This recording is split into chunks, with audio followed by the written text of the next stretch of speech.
Ieklausīsimies svētā raksta lasījumā no vēstules Efeziešiem, 1. nodaļas, 1–14 pantiem. Un tur ir šādi vārdi. Pāvils, pēc Dieva prāta, Jēzus Kristus apustulis svētajiem un Kristu Jēzu ticīgajiem, kas ir Efesā, žēlastība jums un miers no Dieva mūsu Tēva un Kunga Jēzus Kristus. Lai slavēts mūsu Kunga Jēzus Kristus Dievs un Tēvs, kas mūsu Kristu ir svētījis ar visāda veida garīgu svētību debesīs. Viņā tas mūs pirms pasaules radīšanas izredzējis, lai mēs būtu svēti un nevainojami viņa priekšā, mīlestībā. Pēc savas gribas labā nodoma viņš jau iepriekš nolēms, ka mums būs viņa bērniem būt caur Jēzu Kristu, par slavu viņa augstajai žēlstībai, ar ko tas mūs atveltīs savā mīļotajā dēlā.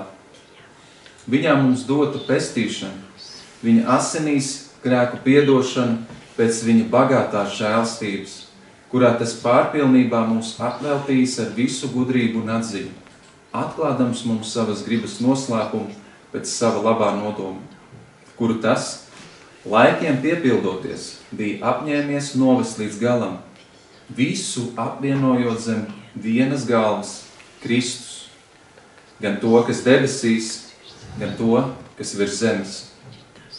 Viņš ir tas, ar kura gādību arī mēs esam kļuvuši par mantiniekiem, kas pēc viņa nodoma, viņš visu vada pēc sava gribas lēmuma, bijām izredzēti. Jau iepriekš savu cerību likt uz Kristu, lai tādējādi pagodinātu Dieva varenību. Viņā arī jūs esat dzirdējuši patiesības vārdu, savas pestīšanas evaņģēliju, un viņam ticēdami esat saņēmuši svētā gara zīmogu pēc apsolījuma, kas ir mūsu gaidāmā mantojuma ķīla, līdz reiz iegūsim pestīšanas pilnību par slavu viņa varenībai. Amen. Šis ir tā Kunga vārds. Lūksim Dievu.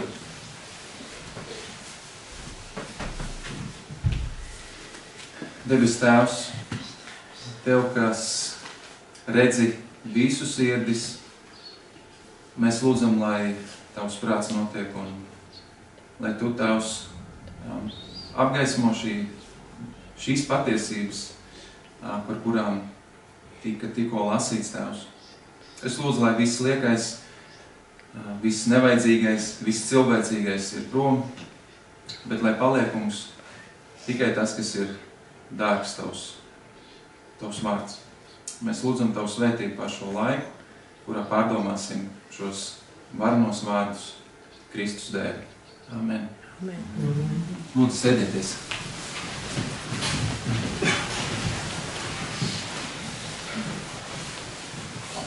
Kristīne Keina ar savu dzīves pieredzi daloties stāsta. Es uzaugu ļoti stingrā, pareizticīgo kultūrā. Ja es kaut ko izdarīju nepareizi, cilvēki teica, kauns tev. Tev vajadzētu kaunēties par sevi. Es arī uzaugu kā grieķu imigrantu meita Austrālijā laikā, kad mēs bijām ļoti nenozīmīgi valstī savas etniskās piederības dēļ. Katru dienu saskāros ar rasistiskiem apvainojumiem jau bērndārza, pamatskolas, vidusskolas laikā. Es tiku uztvert kā nenozīmīgi arī sava dzimuma dēļ. Es uzaugu kultūrā, kas necienīja sievietes un nekādā veidā neaicināja sievietes kaut ko darīt dzīvē. Un lielāko daļu savas bērnības man seksuāli izmantoja 4 vīrieši. Mani tuvākie ģimenes locekļi visi ir lieliski cilvēki. Taču viņi ļāva mūsu mājās ienākt cilvēkiem, kuriem viņi uzticējās. Taču šie cilvēki izrādījās ārkārtīgi neusticami.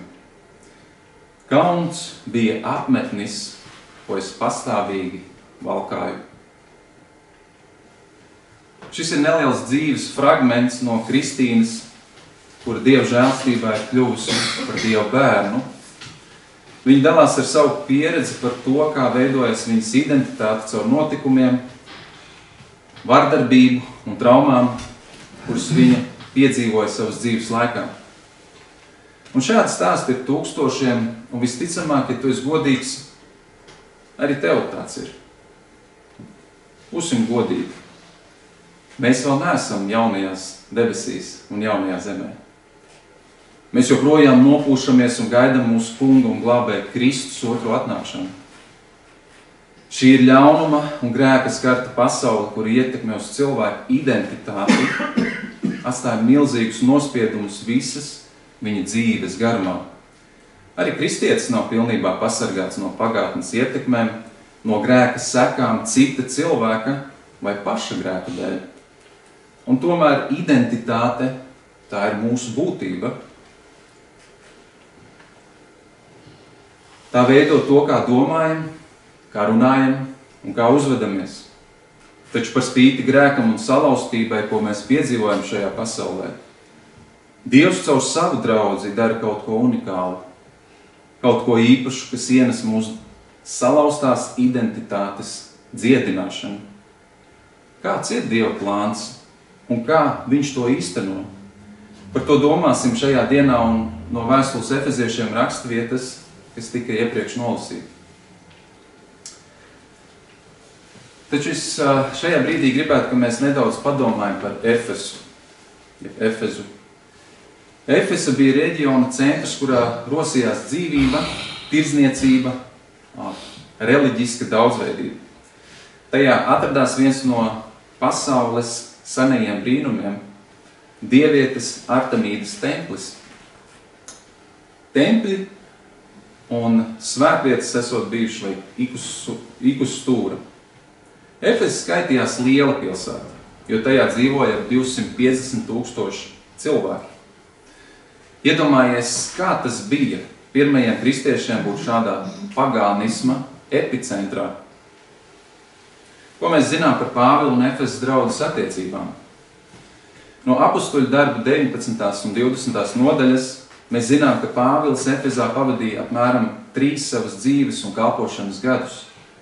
No tā varam noprast, ka tas ir bijis auglīgs laiks, kas rezultējās evaņģēlija izplatībā pa visu tuvējo reģionu un izveidojušās draudzes un iecelti draudžu vecākiem. Vienlaikus apustuļu darba 20. nodaļā Pāvils Efesas draudzes vecākos brīdina par nikniem vilkiem, ja viltus skolotājiem, kas gribēs draudzes saplosīt. Paiet zināms laiks, un par Efesas draudzēm mēs atkal uzzinām no Pāvila vēstules Timotejam. Timotejs ir Pāvila māceklis un iecelts draudzes gans, kurš šajā laikā atrodas Efesā. No pirmās vēstules kļūst skaidrs, ka draudzē patiešām uzglūna nikni, maldu, mācību vilki. Timoteja uzdevums ir cīnīties pret viņiem. Otra vēstule ir vēl skarbāka. Izskatās, ka daudz kas no tā, ko Pāvilam bija izdevies panākt Āzijā un arī Efesā, ir sabrucis. Pāvils šajā vēstulē runā par to, ka visi viņu ir pametuši. Efesa tiek pieminēta arī Jāņa atklāsmes grāmatā. No šīs grāmatas mēs varam secināt, ka Efesā joprojām ir draudze, taču tā ir aizmirsusi savu pirmo mīlestību. Patiesības un bibliskās mācības ziņā viss šķiet kārtībā, taču mīlestība, kas apzīmē kristiešu savstarpējās attiecības, ir gājusi mazumā šajā draudzē. Vēstule Efeziešiem 1. nodaļas 15. pants mūs informē, ka Pāvils zināja Efesas draudzes situāciju un to, kā šiem kristiešiem klājās. No 6. nodaļas 21. panta varam secināt, ka Pāvila darba biedrs Tihiks tiek sūtīts uz Efesu, jo viņam ir personīgas attiecības ar šiem kristiešiem. Kopējā efeziešu vēstules vēstī mēs īsti neredzam nevienu krīzi vai problēmu, kurai būtu nepieciešams risinājums. Šī vēstule drīzāk runā par ierastajām kristiešu dzīves problēmām un izaicinājumiem. Tā runā par kristieša identitāti un aicina kristiešus dzīvot saskaņā ar to. Interesanti, ka šajā vēstulē tiek vairāk kārt lietots vārds debesis. Iespējams, jūs arī iepriekš nolasītajā rakstvietā to pamanījāt, ar kuru netiek apzīmēta debesu valstība, bet gan visa lielā un godības pilnā neredzamā realitāte. Kristiešiem, kuri dzīvo šīs zemes, ir jāpaceļ acis augšup, pārnestā nozīmē, un jāierauga šī grandiozā realitāte. Viss tas, kas, lai arī šobrīd acīm neredzams, tomēr ir īsts un kristiešiem jau dots. Aplūkosim tuvāk šīs dienas rakstvietu. 1. un 2. pantā mēs lasām: Pāvils, pēc Dieva prāta Jēzus Kristus apustulis, svētajiem un Jēzu Kristu ticīgajiem, kas ir Efezā, žēlstība jums un miers no Dieva, mūsu Tēva un Kunga Jēzus Kristus. Mēs nepavadīsim ilgu laiku pie šiem pantiem, taču ir būtiski pieminēt to, ka Pāvils ir īpaši izredzēts Dieva instruments 1. gadsimta kristietības izplatībā. Mēs lasām, ka Pāvils pēc Dieva prāta ir Dieva sūtīts ziņnesis, jeb apustulis, un specifiskāk Dieva labās vēstas ziņnesis pagānu tautēm. Pāvils šajā pantā grib nostiprināt viņa apustuliskās sūtības autoritāti un varu, kur viņam devis ir pats radītājs. Citiem vārdiem, Pāvila darbošanās bija unikāls Dieva darbs viņā, kas izpaudās evaņģēlija izplatībā, draudžu veidošanā un māceklībā senajā pasaulē. Dievs tiešā veidā lietoja Pāvilu kā instrumentu, lai arī pagāni ticībā tiktu glābti un pievienoti Dieva izredzētai tautai. Tātad Pāvila darbošanās ir Dieva darbošanās un Dieva mūžīgā nodoma īstenošanās caur Pāvila kalpošanu. Tas nebija kaut kas, ko Pāvils pats izvēlējās darīt, jo mēs zinām, ka viņš bija draudzes vajātājs. Pāvila sastapšanās ar Kristu uz Damaskas ceļa bija kā neplānota auto avārija, kuras sadursmē akmens sirds kļuva par miesas sirdi, un agrīnās draudzes vajātājs kļūst par Kristus draudzes ietekmīgāko veidotāju senajā pasaulē. 2. pantā mēs lasām: žēlastība jums un miers no Dieva, mūsu Tēva un Kunga Jēzus Kristus. Es atceros laiku, kad augu bērnu namā. Mēs ar kādu draugu bijām dabūjuši sviestu nazi vai šķērs, neatceros īsti, un devāmies misijā izskrūvēt visas mums pieejamos koka skapīšu magnētus. Koka skapju magnētus. Atcerieties, bija tādi, kad aiztaisās durvis, un tur tādi magnēti, bija tādi kustīti. Drīz vien kāda audzinātāja to pamanīja un atrada arī vainīgos. Neatceros precīzus vārdus, bet likās, ka paveiktā misija neiepriecināja viņas sirdi. Atceros, ka man un manam draugam draudēja ar cietumu un to, ka tur dodot ēst tikai baltmaizi. Man personīgi tas lika aizdomāties par to, ka ir arī tādas vietas, kur soda noziedzniekus. Iespējams, ka tajā pašā vai citā dienā kādi citi bērni nāca pie mums un teica: pie mums ir atbraukusi policija. Es nezināju, ko man domāt, bet kaut kur sevi atcerējos par tiem magnētiem. Mūs izsauca un ar nožēlu devāmies pie policista, kura rokās bija mūsu misijas rezultāts.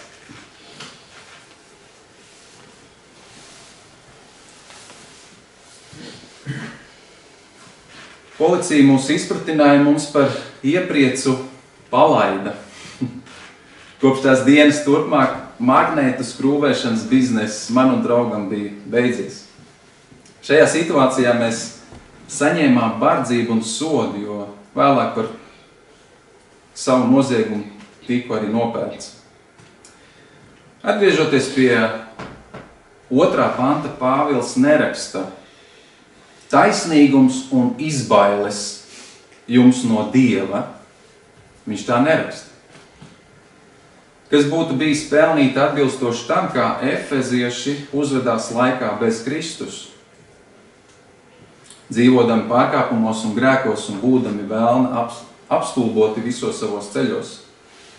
Dievs ir taisnīgs sodīt arī mūs, taču tā vietā gan viņi, gan arī mēs šodien esam saņēmuši nepelnītu Dieva dāvanu, un līdz ar šo dāvanu arī mieru no Dieva. Pie šī mēs vēl atgriezīsimies, bet tagad padomāsim par tālākajiem Pāvila vārdiem, kas sākās no 3. un noslēdzās ar 14. pantu. Mūsu priekšā, ja jums ir bībeles, vai varbūt var uzlikt to tekstu, sākot ar 3. pantu, atrodas pamatīgs mīlestība ar 15 dažādiem mēdieniem tēlēni izsekoties. Šīs patiesībā ir viens garš teikums, kas ir pielādēts ar daudz bagātībām. Ir pat grūti sadalīt šo garo teikumu, jo katrā rindiņā Pāvils atkal un atkal pievieno vēl vienu lietu, ko Dievs caur Kristu ir paveicis vai paveiks. Taču ir svarīgi pamanīt dažas lietas šajos pantos. Pirmkārt, šis teikums, šie panti no 3. līdz 14. pantam, viņi ir uzrakstīti kā ebreju slavas psalms. Tā sākās ar vārdiem, lai slavēts mūsu kunga Jēzus Kristus Dievs. Un šī Dieva slavas valoda atkārtojās arī 6., 12. un 14. pantā. Tikai pieminējuši, ka 12. pants jaunajā tulkojumā ir precīzāks, kas runā par to, ka mēs esam viņa godības slava. Pāvils iziet caur šīm dāvanām, jeb žēlstībām, kas kristiešiem ir jau dotas vai tiks vēl dotas, bet šīs žēlstības pienes un pienesīs rezultātā slavu Dievam. Otrā lieta, tāpat ir svarīgi pamanīt to, ka šīs svētības, ko Dievs bagātīgi ir devis un dos savai draudzei, ir tāpēc, ka Dievs to ir gribējis. Kas par skaistu Dieva suverēna darba himnu. Cilvēks ir mazs un niecīgs, Dieva grandiozā darba ieguvējs. Lūk, ideāls slavas dziesmas piemērs. Visa centrā ir nevis cilvēks, bet Dievs, un tikai un vienīgi viņš. Trešā lieta, viss Dieva darbs un svētības, kuras mums kristiešiem ir dāvātas un tiks dotas, ir pieejamas tikai un vienīgi Kristū, jo nav virs zemes cilvēkiem dots cits vārds, kurā cilvēkam būtu dota pestīšana, ko Dievs saviem izredzētajiem ir paredzējis. Tikai Kristū. Visi ceļi neved pie Dieva un viņa svētībām. Ir tikai viens vārds, un tas ir mūsu kungs Jēzus Kristus. Aplūkosim šo slavas himnu tuvāk. 3. pantā ir teikts, lai slavēts mūsu kunga Jēzus Kristus Dievs, kas mūs Kristu ir svētījis ar visāda veida garīgu svētību debesīs. Kad domājam par šo pantu, rodās jautājums. Vai tev, kristieti, dzīvē kaut kas trūkst? Vai ir kas tāds, ko tu vēl neesi ieguvis? No vienas puses, tās var būt laicīgas lietas, kas vienā vai otrā dzīves posmā mums tiešām pietrūkst. Taču skatoties uz vissvarīgāko dzīvē, kristietim patiesībā nekas netrūkst, jo Dievs mūsu Kristu ir svētījis ar visāda veida garīgu svētību debesīs. Garīgas tās ir nevis tāpēc, ka tās ir kaut kā ēteriski nodefinējamas, bet gan tāpēc, ka tās nav fiziski redzamas. Šīs svētības ir skaidras, definējamas un reālas, taču šobrīd mūsu fiziskajām acīm neredzamas. Kur tad ir šo svētību vieta? Pāvils raksta debesīs. Kā jau iepriekš minēja ar vārdu debesis, Pāvils šeit nedomā debesu valstību, bet gan visu grandiozo realitāti ar to, kur acīm neredzam. Pāvils grib stiprināt kristieti, aicinot viņu ieraudzīt un aptvert to, ka lielajā bildē, lielajā realitātē, kas cilvēka acī nav redzams, Kristus valda un saviem ļaudīm jau ir devis visu. Un kādu dienu tā kļūst par vienu no mūsu pilnīgo pieredzi, par visu mūsu pilnīgo pieredzi. Tāpēc kristieti nejautā sev, kas man trūkst? bet saproti, cik daudz tev caur Kristu ir dots. 4. un 5. pants. Viņā tas mūs pirms pasaules radīšanas izredzējis, lai mēs būtu svēti un nevainojami viņa priekšā mīlestībā. Pēc savas gribas labā nodoma viņš jau iepriekš nolēmis, ka mums būs viņa bērniem būt caur Jēzu Kristu. Kurā brīdī Dievs mūs izredzēja? Šeit mēs lasām pirms pasaules radīšanas. Un iemesls tam ir nevis tas, ka viņš mūsos kaut ko ievēroja, ka viņam tas būtu bijis patīkami, vai iepriekš redzēja, ka mēs atsauksimies evaņģēlijam. Nē, Dievs mūs izredzēja tāpēc, lai mēs būtu viņa ļaudis, viņa bērni. Tas ir bijis viņa gribas lēmums pirms Dieva vārda spēkā viss tapa. Šis pats Dieva spēks, kurš radīja pasauli noteiktā laikā, pamodināja arī mūs caur evaņģēliju pasludināšanu un svētā gara darbu. Šajos pantos mēs skaidri ieraugam, ka mēs Dievu neizvēlējāmies. Mēs Dievu neizvēlējāmies, bet Dievs izvēlējās mūs, lai mēs būtu svēti un nevainojami.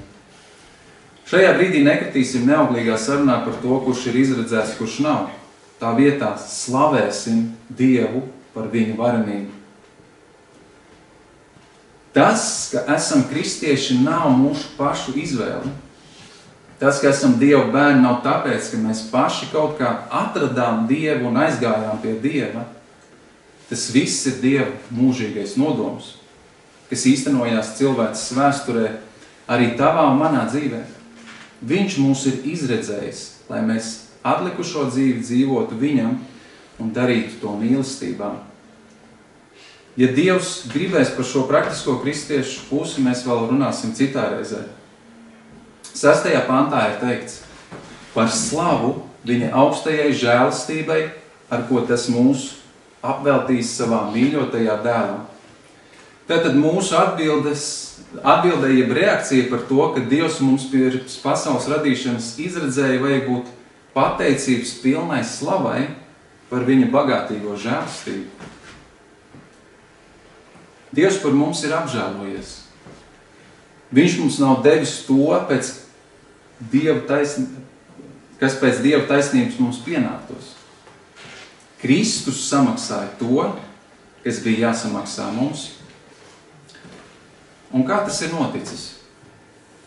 7. pantā un 8. mēs lasām: viņā mums dota pestīšana, viņa asinīs grēku piedošana pēc viņa bagātīgās žēlastības, kurā tas pārpilnībā mūs apveltījis ar visu gudrību un atziņu. Tātad caur Kristus sarūpēto izpirkšanu un grēku piedošanu. Tas ir tas, kā tas ir noticis. Kristus samaksāja to, kas bija jāmaksā mums. Interesanti, ka šī izpirkšana un piedošana ir dāvāta ar visu gudrību un atziņu. Visticamāk, Pāvils šeit atsaucās uz to, ka šis negaidītais Dieva plāna elements ir daļa no Dieva gudrības, ko viņš īsteno. Un tagad mums ir dāvāta izpratni par Kristus krusta veikumu un nepieciešamību. Ja Dievs nedāvā izpratni par Kristus krustu, tad šis krusts kļūst par muļķību un bezjēdzību. Bet Dievs mums to ir devis. Viņš mums ir devis šo izpratni. Un 9. un 10. pantā mēs atkal lasām: atklādams mums savas gribas noslēpumu pēc sava labā nodoma, kuru tas, laikiem piepildoties, bija apņēmies novest līdz galam, visu apvienojot zem vienas galvas Kristus, gan to, kas debesīs, gan to, kas virs zemes. Šajos pantos redzams, ka Dievs atklāja, uz kurieni visas lietas virzās. Kāds būs visu lietu gals? Bībelē vārds noslēpums apzīmē nevis kādas mistiskas vai gnosticiskas zināšanas, bet gan kaut ko tādu, kas nav vēl atklāts. Taču Dievs mums ir atklājis savu grandiozo plānu. Tas ir zināms, Un par to nav jālauz galva. Tā nav kaut kāda ezotērika. Dieva grandiozais nodoms ir visu apvienot zem Kristus.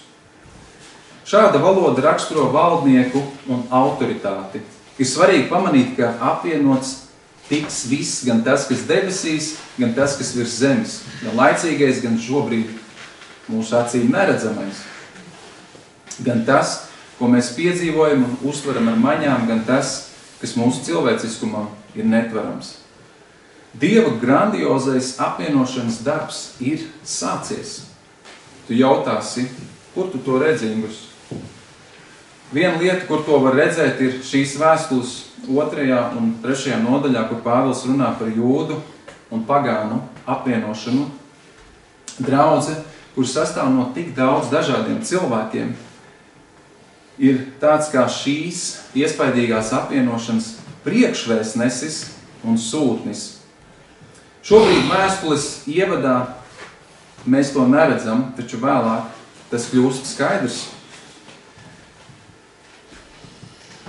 Viņš ir tas, ar kuru gādību arī mēs esam kļuvuši par mantiniekiem. 11. pants. Kas pēc viņa nodoma, viņš visu vada pēc sava gribas lēmuma, bijām izredzēti, jau iepriekš savu cerību likt uz Kristu, lai tādējādi pagodinātu Dievu varenību. Viņā arī jūs esat dzirdējuši patiesības vārdu, savas pestīšanas evaņģēliju, un viņam ticēdami esat saņēmuši svētā gara zīmogu pēc apsolījuma, kas ir mūsu gaidāmā mantojuma ķīla, līdz reiz iegūsim pestīšanu, pestīšanas pilnību par slavu viņa varenībai. Mēs redzam, ka Kristū kā vieni tā otri, gan jūdi, gan pagāni, kļūst par Dieva mantojumu un saņem svēto garu kā ķīlu, kā tādu priekšapmaksu par to, ka tas viss patiešām piepildīsies. Vecajā tulkojumā to nevar pamanīt, taču oriģināli 11. un arī 12. pantā lieto vietnieku vārdus mēs un jūs. Pāvils šeit pasaka kaut ko ļoti svarīgu. Ar vārdu mēs apzīmē jūdus, kas savulaik bija Dieva izredzētā tauta. Pirmie, kas saņēma apsolījumus, bet tagad arī pagāni ir kļuvuši par tādiem pašiem līdzmantiniekiem. Ja Dievs gribēs, pie šīs tēmas mēs vēl arī atgriezīsimies. Dieva gars ir kā ķīla, kas mums dota, līdz tas viss piepildās. Mēs esam apzīmogoti. Zīmogs ir piederības zīme. Mēs piederam Dievam. Un ja reiz mēs viņam piederam, tas ir uz visiem laikiem. Šo Dievu doto zīmogu nav iespējams pazaudēt. Šajā garajā himnā mēs varam saredzēt skaidru virzību. Viss sākās ar laiku pirms radīšanas, kad Dievs izredzēja un nolēma savam godam radīt svētus ļaudis. Tad nāca Kristus, kas ar savu krusta nāvi to padarīja iespējamu, taču tas viss ir daļa no daudz lielāka plāna. Visas lietas apvienot zem mūsu valdnieka Kristus. Jūdu un pagānu izveidota draudze ir kā šīs lielās apvienošanas pirmais un spilgtais vēstnesis. Ko ar to visu iesākt? Kopsavalkot, mēs katrs varam padomāt par dažiem jautājumiem, kas attiecās uz šiem pantiem. Kā tu, kristieti, jūties lasot šīs grandiozās svētības, ko Dievs mums ir devis? Kā tas ietekmē tavu identitāti? Varbūt tu saskaries ar dzīves grūtībām savā ģimenē, laulībā, darbā, skolā, attiecībās ar cilvēkiem. Varbūt tu esi slims, varbūt tu cīnies ar grēku, varbūt tu vienkārši esi nogurs no konstantajām cīņām sev apkārt. Padomā, kā šīs grandiozās patiesības tevi šodien iedrošina.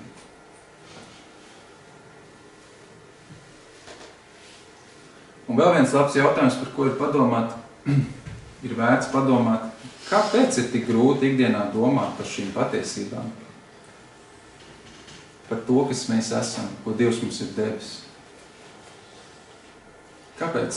Kas ir tie šķēršļi, kas neļauj mums domāt un pārdomāt šīs patiesības? Un kas mainītos mūsu dzīvē, ja mūsu prāts būtu noskaņots uz viena viļņa ar šo pantu patiesību? Kas mainītos tavā dzīvē, ja tu nopietni un no sirds apzinātos tās dāvanas, ko Dievs tev ir devis? Ko šie panti māca par to, kāpēc draudze ir tik svarīga?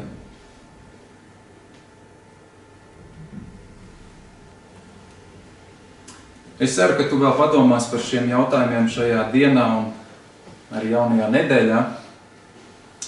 Nobeigumā vēlos nolasīt no Kristīnas Keinas liecības nobeigumu vārdus, jo skaidrs, kā jau es sākumā arī minēju, uz mūsu identitāti atstāja dažādi pagātnes notikumi. Bet tagad, kad Kristus ir ienācis mūsu dzīvēs, kad viņš mūs ir izvelcis no tumsas varas, lai mēs piederētu viņam, viņš dara kādu unikālu darbu, un arī caur šiem vārdiem mēs iegūstam cerību, lai arī nepilnīgi esam atbrīvoti no grēka, no šīs miesas, kurā dzīvojam. Mēs vēl pilnību gaidām. Un tomēr ir kaut kādas lietas, kas mūs var ietekmēt. Un es ceru, ka šie vārdi, kurus šodien esam pārunājuši, ka viņi ienesīs tavā būtībā dziedināšanu, kur tas ir nepieciešams. Bet Kristīna Keina saka tā: šajā paudzē nekas nebūs pievilcīgāks par ticīgu cilvēku grupu, kas zina, kas viņi ir Kristū. Kad jūs zināt Dievu vārdu, jūs varat staigāt uzvarā un spīdēt kā gaisma tumsas vidū. Jūs varat nest cerību saviem draugiem, jo jūs zināt, kur atrodas jūsu identitāte. Bet viss reducējas uz vienu to pašu jautājumu: kurš jums to ir teicis? Vai tā ir pagātne, tie ir pagātnes notikumi, tie ir cilvēki? Vai tas ir Dieva vārds, kurš saka, kurš ir uzticams, kurš nemelo? Mums visiem ir jāizdara izvēle, kurai balsī jūs ļausiet diktēt visu atlikušo dzīvi. Amen.